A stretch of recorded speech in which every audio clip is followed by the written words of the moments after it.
Le loup qui ne voulait plus marcher.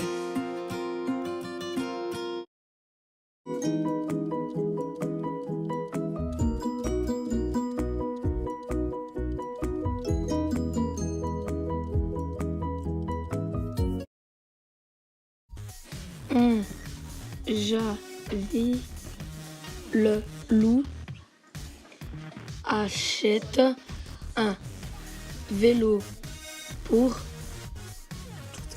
tout terrain. Quel bon bonheur de pédaler mon son au vent sur le chemin et dans les champs quand la roue de sur vélo préva loup fut bien ennuyé. Il ne savait pas comment la réparer. De toute façon, de vélo,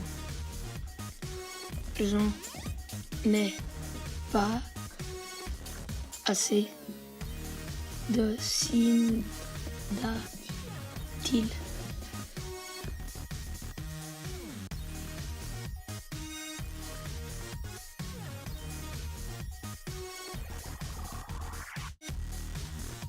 Le loup qui va au ski, il va beaucoup trop vite. Ses amis lui disent de ralentir. Au détour d'un chemin, Loup s'écrasa sur un grand pin. Finit la rigolade. Il avait une patte cassée et le museau en marmelade. En mars, Loup loua une jolie petite automobile et il alla rendre visite à sa vieille tante Agaphante. Agaphante trouva la voiture épatante et Loup dut la promener toute la journée. Quand il rentra chez lui, il avait mal aux fesses et les jambes toutes bloquées. La voiture plus jamais grogna-t-il. C'est une calamité. En avril, le loup emprunta à conduire sa moto, mais le casque sur son oreille, un de blouson qui tenait son sou pour lui, c'était trop. En mai, le Louvre se serrit et offrit une magnifique paire de patins à roulettes pour les partisans. Il tenta une pirouette à finir couvert de bandelettes.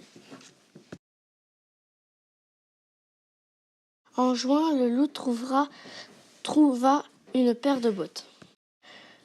Le premier pas le mena de l'autre côté de la forêt. Le second pas, plus loin encore, là où lui n'était jamais été. Enfin, cria le loup enchanté, je trouvais chaussures à mon pied. En criant, il réveilla deux ogres qui se mit à hurler. C'est lui qui a volé les bottes, attrapons-le pour le goûter. Vite, le loup se déchaussa et disparut dans un terrier. Décembre était arrivé dans la forêt. Loup marchait tranquillement quand un traîneau va se poser à ses côtés et l'ami fit une grosse voix. « Il se fait tard, voulez-vous que je vous dépose quelque part ?» Loup leva les yeux vers le grand bonhomme rouge et il répondit « C'est gentil, Père Noël, mais je vais marcher, voyez-vous. Les deux pattes par terre, c'est vraiment ce que je préfère. »